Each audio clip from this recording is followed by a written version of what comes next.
Hello बच्चों, आप सभी को जय हिंद। आज की वीडियो में हम करेंगे कक्षा 7 विषय विज्ञान, कक्षा 8 है, विषय विज्ञान है, अध्याय 7 है। इसमें पौधे और जंतुओं का संरक्षण।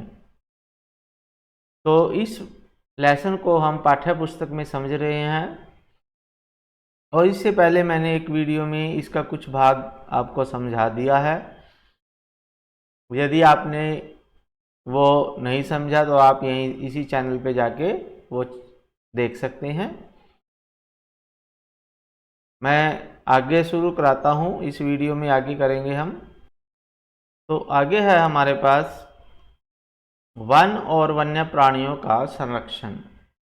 तो इससे पहले वीडियो में हम वन क्यों काटे जा रहे हैं और वन काटने के क्या हमारे जीवन पे प्रभाव पड़ेंगे, तो ये सब कुछ हमने इससे पहली वीडियो में समझ लिया है। ठीक है बच्चों, आज हम पढ़ेंगे वनों के बारे में और वन्य प्राणियों का संरक्षण, यानी जंगल और जंगल में रहने वाले जीव जंतुओं को कैसे हम संरक्षित करते हैं, कैसे बचाते हैं उनके जीवन को, इसके बारे में आगे हम पढ़ेंगे।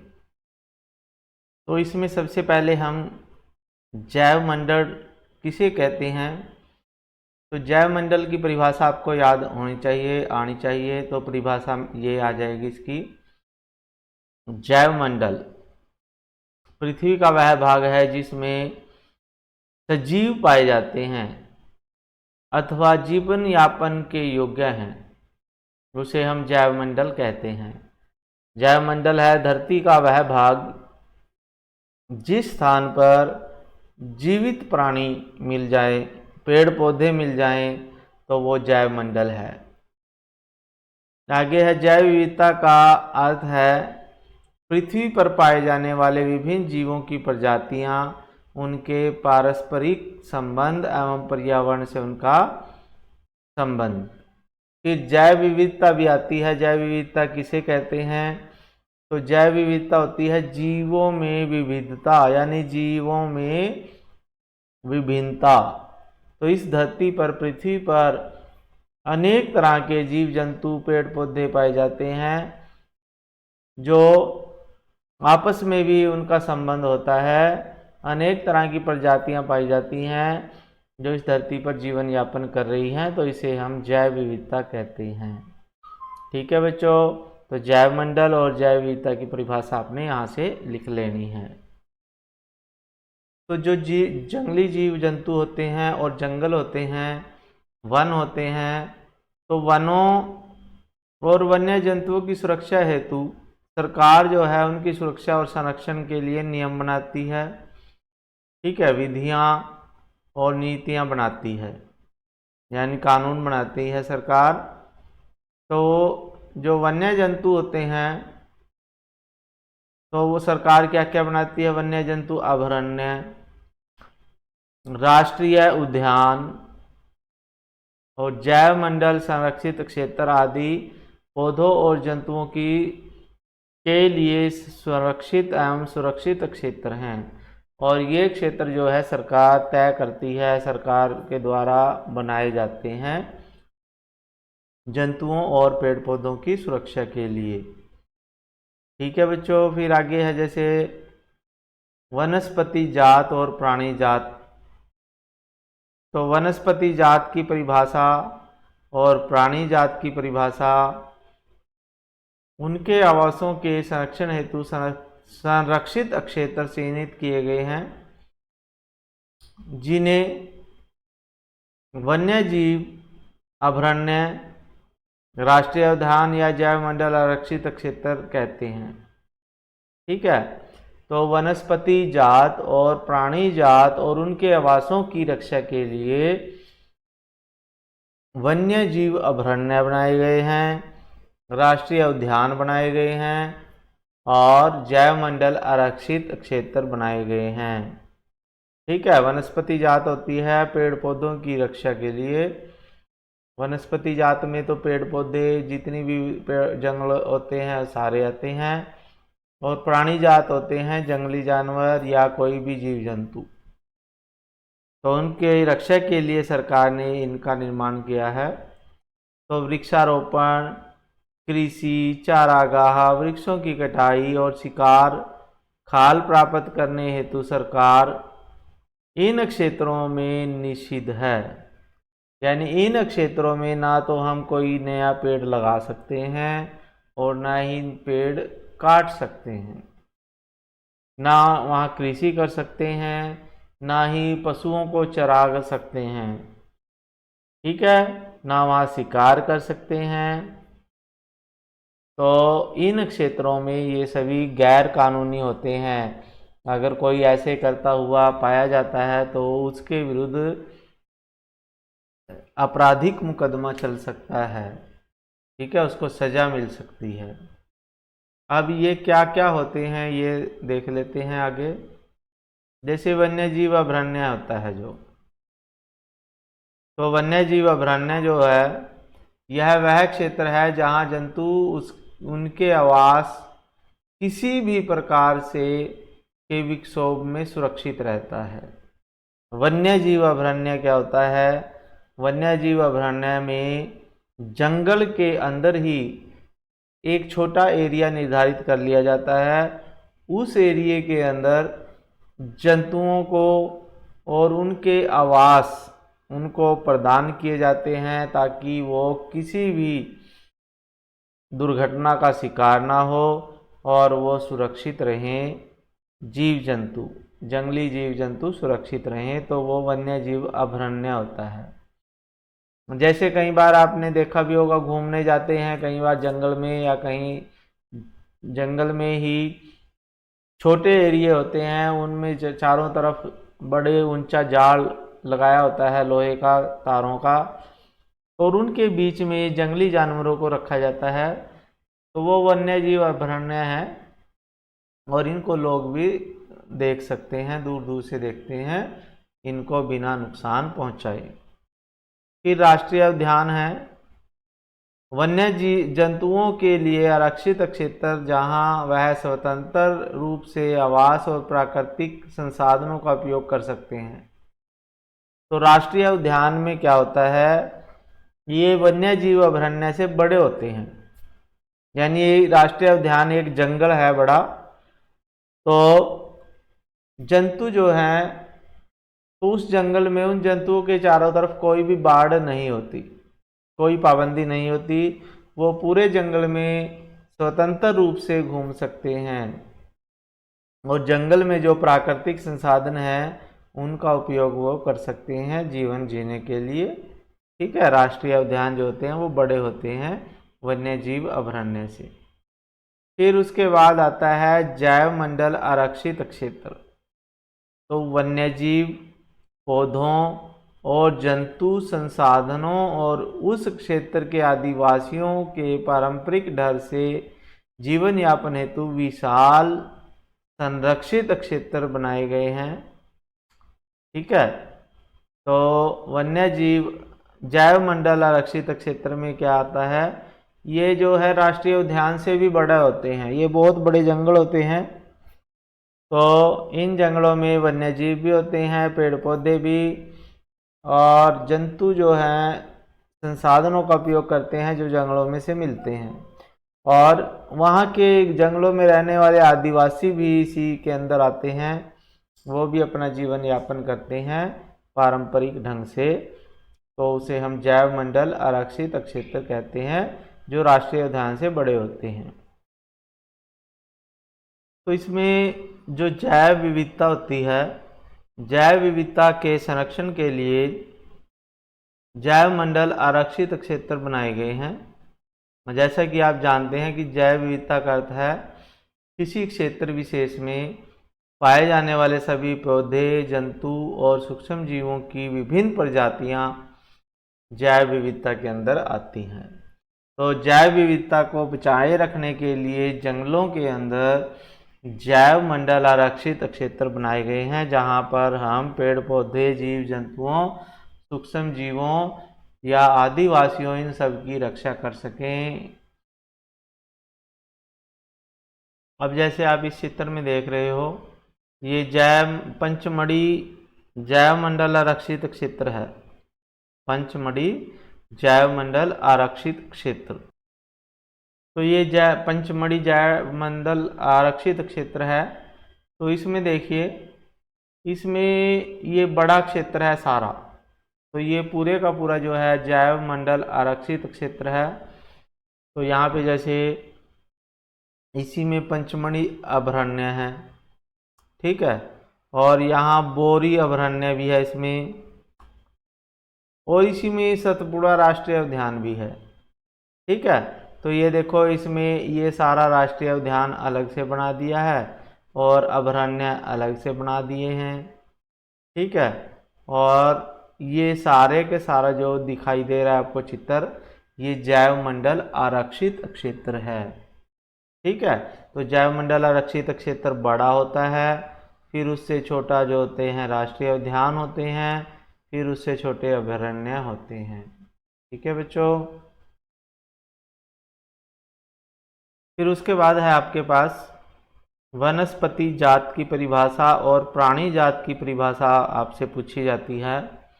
तो वनस्पति जात क्या होती है? वनस्पति का मतलब पेड़ पौधों से जुड़ी हुई बात है, और प्राणी प्राणियों से यानी जंतुओं से। तो ये होती है, कुछ जंतु और पेड़ पौधे जो हैं एक क्षेत्र विशेष में पाए जाते हैं। तो किसी विशेष क्षेत्र में पाए जाने वाले पेड़ पौधे उस क्षेत्र के वनस्पति जात कहलाते हैं, और जीव जंतु जो हैं प्राणी जात कहलाते हैं। क्योंकि जंतु अलग अलग स्थानों पर अलग अलग तरह के जंतु पाए जाते हैं, तो किसी स्थान पर किसी विशेष प्रजाति जब पाई जाती है, चाहे पेड़ पौधों की हो चाहे जंतुओं की हो, तो उसे हम वनस्पति जात या प्राणी जात कहते हैं। प्राणी का मतलब प्राणियों से है, वनस्पति पेड़ पौधों से।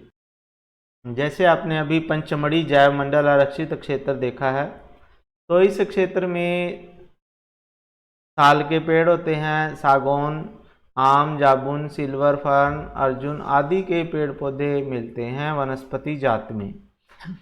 लेकिन जो प्राणी जात हैं वो चिंकारा है, नीलगाय है, बार्किंग हिरन है, चीतल है, तेंदुआ है, जंगली कुत्ता, भेड़िया आदि पंचमढ़ी जैवमंडल आरक्षित क्षेत्र में प्राणी जात के रूप में हैं, ठीक है बच्चों। तो किसी विशेष क्षेत्र में पेड़ पौधे पाए जाते हैं, विशेष जंतु पाए जाते हैं, उन्हें हम प्राणी जात या वनस्पति जात कहते हैं। अब जैसे आपको चित्र में दिखाया गया है, जो ए है वो जंगली कुत्ता है, तो ये चित्र जो है जंगली कुत्ते का है। बी जो है इसमें चीतल है, चीतल बोलते हैं इसको, ठीक है। सी जो है ये लोमड़ी है, भेड़िया लोमड़ी जो भी है, और ये चीता है या तेंदुआ भी बोलते हैं। ये फर्न का पेड़ है, फर्न, और ये जामुन का पेड़ है जो सतपुड़ा के जंगलों में ये पाए जाते हैं। फिर उसके बाद है हमारे पास विशेष क्षेत्रीय स्पीसीज। विशेष क्षेत्रीय प्रजातियां या स्पीसीज क्या होती हैं? पौधे और जंतुओं की वह स्पीसीज जो किसी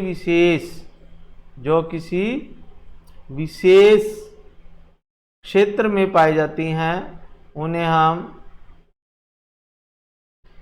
तो इसमें विशेष क्षेत्रीय स्पीसीज क्या होती हैं? पौधे और जंतुओं की वह स्पीसीज जो किसी विशेष क्षेत्र में विशिष्ट रूप से पाई जाती हैं, उन्हें विशेष क्षेत्रीय स्पीसीज कहते हैं।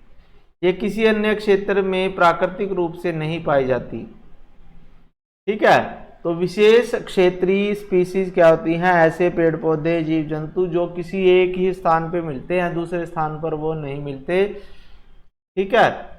जैसे पंचमढ़ी जो है जैवमंडल आरक्षित क्षेत्र है, इसमें साल के और जंगली आम के पेड़ को देखा जा सकता है, लेकिन जंगली आम जो है वो दूसरी जगह बहुत मुश्किल से दिखाई देता है।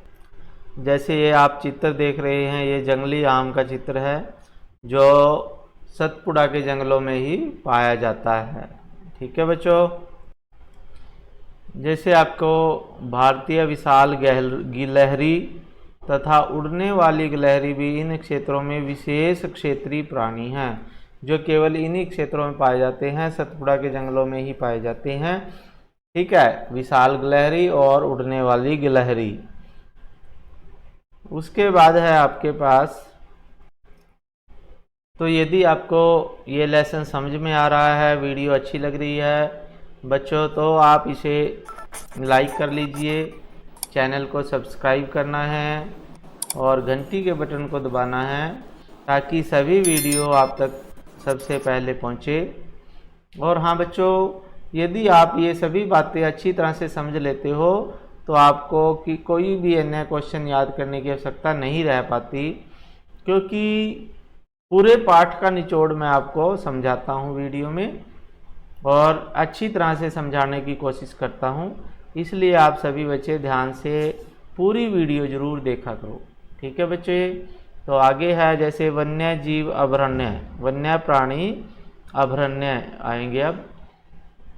तो जो पंचमढ़ी था जैव मंडल आरक्षित क्षेत्र, उसी के अंदर वन्य जीव अभयारण्य भी आपको दिखाया गया था। तो वन्य जीव अभयारण्य पहले भी मैंने आपको इसकी परिभाषा बता दी है। तो आरक्षित वनों की तरह ही कुछ ऐसे क्षेत्र हैं जहां वन्य प्राणी सुरक्षित और संरक्षित रहते हैं, उन्हें वन्य प्राणी अभयारण्य कहते हैं। तो वन्य प्राणी अभयारण्य क्या होती हैं, इसकी परिभाषा आप यहाँ से लिखोगे। वन्य प्राणी अभयारण्य आरक्षित वनों की भांति ऐसे क्षेत्र हैं जहां वन्य प्राणी सुरक्षित और संरक्षित रहते हैं। सुरक्षित का मतलब उनको कोई भी नुकसान नहीं पहुंचाता, संरक्षित का मतलब वो लंबे समय तक उनको सब कुछ सुविधाएं दी जाती हैं, उन्हें हम वन्य प्राणी अभयारण्य कहते हैं। तो इन क्षेत्रों में, वन्य प्राणी अभयारण्यों में प्राणियों और जंतुओं को मारना या शिकार करना या पकड़ना पूरी तरह से दंडनीय अपराध होता है। ये पूरी तरह से उनकी मनाही होती है और अगर यदि कोई करता हुआ पाया जाए तो उसे दंड मिलता है। फिर आपके पास आते हैं राष्ट्रीय उद्यान। अब राष्ट्रीय उद्यान क्या होते हैं? राष्ट्रीय उद्यान भी जीव मंडल जो आरक्षित क्षेत्र हैं उन्हीं की तरह होते हैं। ये भी जैसे आपके पास है सतपुड़ा राष्ट्रीय उद्यान है। कौन सा है? सतपुड़ा के जो वन आरक्षित क्षेत्र था उसके अंदर उद्यान मैंने आपको दिखाया था। तो सतपुड़ा राष्ट्रीय उद्यान है वो। तो राष्ट्रीय उद्यान में क्या होता है, यह एक विशाल आरक्षित क्षेत्र है जहां पर्यावरण के संपूर्ण संघटकों का संरक्षण करने में पर्याप्त है, उन्हें राष्ट्रीय उद्यान कहते हैं। यहाँ वनस्पति जात और प्राणी जात, दृश्य भूमि और ऐतिहासिक वस्तुओं का संरक्षण करते हैं। तो सतपुड़ा राष्ट्रीय उद्यान भारत का पहला आरक्षित वन है। ठीक है बच्चों, तो राष्ट्रीय उद्यान की परिभाषा है तो ये एक बड़ा विशाल आरक्षित क्षेत्र है जहाँ पे पर्यावरण के सभी घटकों को सुरक्षित रखा जाता है और यहाँ की वनस्पति को सुरक्षित रखते हैं, पेड़ पौधों को, और प्राणी जात यानी जीव जंतुओं को बचाते हैं, और जो दृश्य भूमि और जो ऐतिहासिक वस्तुएं, जो प्राचीन काल की वस्तुएं हैं, उन सबको संरक्षित करते हैं। तो जो भारत का सबसे पहला राष्ट्रीय उद्यान है वो सतपुड़ा है। ठीक है, सबसे पहले सतपुड़ा को राष्ट्रीय उद्यान बनाया गया भारत सरकार के द्वारा। अब एक प्रश्न आपसे पूछा जाता है, संकट अपन वन्य जीव या संकट अपन स्पीसीज किसे कहते हैं? संकट अपन होते हैं जो प्रजातियां, जो जीव जंतु या पेड़ पौधे इस धरती पर खत्म होने की कगार पर हैं, उन्हें हम संकट अपन, संकट का मतलब उनके ऊपर संकट आ गया तो वो उनकी संख्या कम होती जा रही है, तो इन प्रजातियों को, वन्य जीवों को संकट अपन वन्य जीव या प्रजाति कहते हैं। अब संकट अपन जो हैं, जैसे काले हिरन हैं, सफ़ेद आंखों वाले हिरन हैं, हाथी, सुनहरी बिल्ली, गुलाबी सिर वाली बत्तख, घड़ियाल, कच्छ, मगरमच्छ, अजगर, गैंडा आदि हमारे वन्य प्राणी अभयारण्यों में सुरक्षित और संरक्षित हैं। तो ये अभयारण्यों में सुरक्षित क्यों रखे गए हैं? क्योंकि इनकी संख्या बहुत कम रह गई है, इसलिए इनको बचाने के लिए ये अभयारण्य बनाए गए हैं। तो भारतीय अभयारण्यों में अनूठे दृश्य भूमि, बड़े समतल वन, पहाड़ी वन, बड़ी नदियों के डेल्टा की झाड़ी भूमि आदि हैं। ठीक है, तो संकट अपन वन्य जीव जो हैं उनको सुरक्षित रखने के लिए लंबे समय के लिए उनको अभयारण्यों में रखा जाता है। और संकट अपन जो जीव जंतु हैं जैसे काले हिरन है, सफ़ेद आंखों वाले हिरन है, हाथी है, सुनहरी बिल्ली है, गुलाबी सर वाले, ये सभी जंतु अभयारण्यों में पाए जाते हैं भारत के। तो जो सतपुड़ा के राष्ट्रीय उद्यान है, इन राष्ट्रीय उद्यान में चट्टानों में आवास भी स्थित हैं, यानी प्राचीन काल में आदिवासी इन घरों में रहा करते थे। चट्टानों के अंदर उन्होंने अपने घर बनाए हुए थे, वो अभी भी हमें उनके अवशेष मिलते हैं। इन वनों में मनुष्य की गतिविधियों के प्रमाण हैं, जिससे हमारे आदि मानव के जीवन यापन के बारे में पता चलता है। ठीक है बच्चों, तो सतपुड़ा राष्ट्रीय उद्यान जो हैं इनमें आदि मानव के घर भी मिलते हैं, मिले हुए हैं। तो चट्टानों के इन मानव आवासों में कुछ पेंटिंग कलाकृतियां भी मिली हैं। तो पंचमढ़ी जैव मंडल संरक्षित क्षेत्र में 55 चट्टान आवास की पहचान की जा चुकी है, यानी जो पंचमढ़ी जैव मंडल संरक्षित क्षेत्र है उसमें 55 चट्टानें ऐसी मिली हैं जहां पर आदिवासी रहते थे। जंतु और मनुष्य को इन कलाकृतियों में लड़ते हुए, शिकार करते हुए, नृत्य वाद्य यंत्रों को बजाते हुए दर्शाया गया है। आज भी अनेक आदिवासी जंगल में रहते हैं। ठीक है बच्चों, तो आज हमने इतना समझा इस पाठ में। बाकी जो क्वेश्चन ये लेसन रह चुका है अभी भी, वो नेक्स्ट वीडियो में समझेंगे, क्योंकि अगर मैं इसी में कराऊंगा तो वीडियो बहुत लंबी हो जाती है। ठीक है बच्चों, तो आज की वीडियो में इतना ही। ओके, थैंक यू, जय हिंद।